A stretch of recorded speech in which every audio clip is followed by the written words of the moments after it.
जिम्मेदार fire brigade वाले हैं क्योंकि पानी समय से पहुंच जाता तो बच्चे बच जाते और बहुत सारे बच्चे बच जाते मेरे भाई के साथ। पता चला 1 घंटा वहाँ कोई पहुंचा ही नहीं, तभी से सब ऐसा हो गया। बच्चा हमारा चला गया इस दुनिया से, वो बूढ़े बाबा को छोड़ के।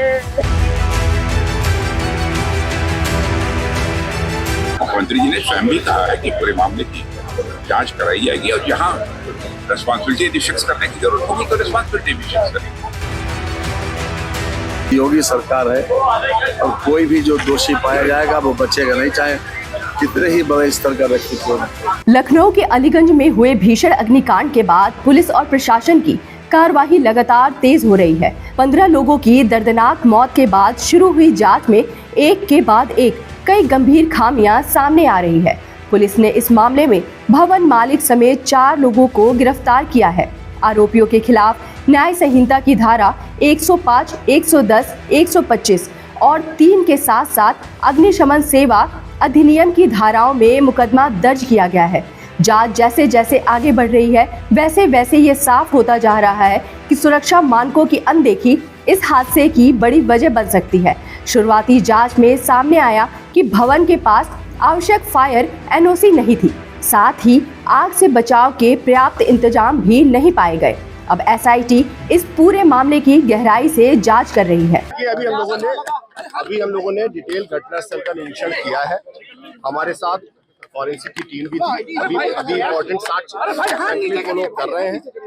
हमें कुछ जो शुरुआती साक्ष्य मिले हैं उसके बेसिस पर हमें फर्दर लोगों से पूछताछ करनी है, विक्टिम से भी बातचीत करनी है। उसके पश्चात हम किसी बात पे आएंगे तो आपको अवगत कराएंगे। Thank you. मुख्यमंत्री योगी आदित्यनाथ ने घटना स्थल का दौरा कर पीड़ित परिवारों से मुलाकात की और दोषियों के खिलाफ कड़ी कार्रवाई का भरोसा दिया। सरकार ने मामले की जांच के लिए एसआईटी का गठन किया। वहीं जांच के बीच सरकार ने बड़ी प्रशासनिक कार्रवाई करते हुए 4 अधिकारियों को निलंबित कर दिया है। इनमें बिजली विभाग, फायर विभाग और लखनऊ विकास प्राधिकरण के अधिकारी शामिल हैं।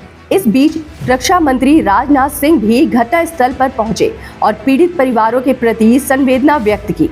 प्रधानमंत्री नरेंद्र मोदी ने भी हादसे पर दुख जताते हुए मृतकों के परिजनों के साथ संवेदना प्रकट की है। जिम्मेदार फायर ब्रिगेड वाले हैं क्योंकि पानी समय से पहुंच जाता तो बच्चे बच जाते और बहुत सारे बच्चे बच जाते मेरे भाई के साथ।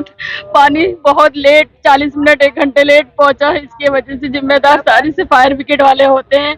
हर बार ऐसे ही कुर्सी रोड पे मेरी तरफ भी हुआ था तो ऐसे ही फायर ब्रिगेड वाले लेट से पहुंचे थे और इस बार फिर हुआ था अलीगंज में, फिर से फायर ब्रिगेड वाले लेट से ही पहुंचे। शायद पानी वाले पहुंच जाते तो आज मेरा भाई हम लोग के बीच में होता और स्थिति बच गया होता। बहुत तकलीफ हुई, हमारे भाई की जान कोई नहीं वापस लाके दे सकता। के पापा के पास फोन आया था, किसी का पापा उनके बुढ़े गिर गए और मोहल्ले की लड़की कहेगी देखो रो रहे हैं, वहां से दौड़ के आए। उन्होंने बताया नहीं कि ऐसा हो गया है, वो खुद बेहोश हो गए, रोने लगे, गिर गए, सब उठा के उनको लेकर के आए। 3D का काम करता था, जॉब करता था, कोई सुविधा नहीं है वहाँ पे। कोई गया नहीं, बुझाने वाले नहीं पहुँचे। 10-5 मिनट बहुत होता है, आग तो एकदम फैलती है। वहाँ 1 घंटा कोई गया ही नहीं। पता चला 1 घंटा वहाँ कोई पहुँचा ही नहीं, तभी से सब ऐसा हो गया। बच्चा हमारा चला गया इस दुनिया से, वो बूढ़े बाबा को छोड़ के। प्रॉपर्ली उनका ट्रीटमेंट यहाँ पर हो रहा है, प्रॉब्लम नहीं है। मुख्यमंत्री जी ने स्वयं भी कहा है कि पूरे मामले की जांच कराई जाएगी और जहां रिस्पांसिबिलिटी फिक्स करने की जरूरत होगी तो रिस्पांसिबिलिटी भी फिक्स करेंगे, लेकिन ये पूरी तरह से जांच होने के बाद ही इसी तथ्य पर किया जाए। वो अपने आप में एक बहुत बड़ी घटना है। इस घटना में 15 लोगों की जान गई है। एक अत्यंत हृदय विदारक घटना, आज तक कभी सुना नहीं कि केवल सफोकेशन की वजह से मौत हुई, धुएं के सफोकेशन से ही मौत हुई।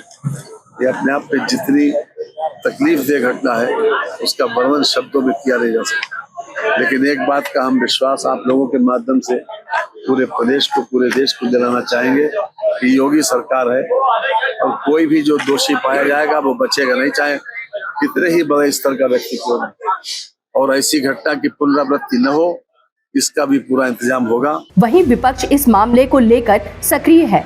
अखिलेश यादव ने निष्पक्ष जांच और दोषियों के खिलाफ सख्त कार्रवाई की मांग की है।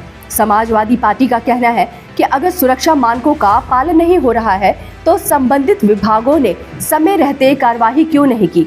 वहीं इंडियन नेशनल कांग्रेस ने मांग की है कि जांच केवल भवन मालिकों तक सीमित ना रहे, बल्कि जिम्मेदार अधिकारियों की भूमिका भी सामने लाई जाए। लेकिन इन सब के बीच सबसे बड़ा दर्द उन परिवारों का है जिन्होंने इस हादसे में अपनों को खो दिया है। जिस घरों में कल तक सपने की बात होती थी वह आज मातम से पसर चुका है। किसी मां ने अपना बेटा खोया, किसी बहन ने अपना भाई और किसी परिवार ने अपना कोई सहारा।